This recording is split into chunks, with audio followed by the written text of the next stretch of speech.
Assalamu alaikum. Hey there, how are you? Hope you're all with the grace of Almighty Allah. Today, আজকে একটা গুরুত্বপূর্ণ বিষয় নিয়ে আলোচনা করো, সেটা হচ্ছে ওয়াজ ভার্সেস হেট।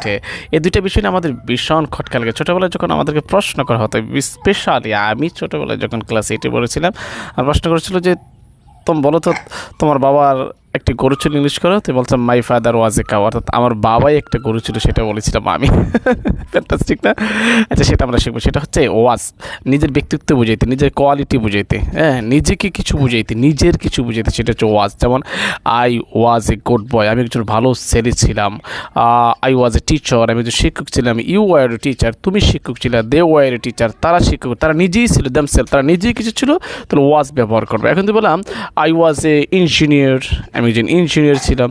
আই ওয়াজ এ লওয়ার, আমি একজন লওয়ার ছিলাম। আই ওয়াজ এ টিচার, আমি একজন শিক্ষক ছিলাম।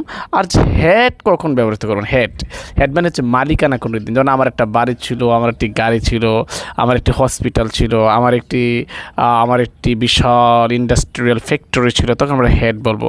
যেমন আমার একটি বিশাল ইন্ডাস্ট্রিয়াল ফ্যাক্টরি ছিল, তাহলে I had a big industrial factory, আমার একটি বিশাল ইন্ডাস্ট্রিয়াল ফ্যাক্টরি ছিল। এখন আমার একটি সুন্দর বাড়ি ছিল, I had a beautiful house. আমার একটি গরু ছিল, আই হ্যাড আ কাউ। তোমার একটি গরু ছিল, ইউ হ্যাড আ কাউ।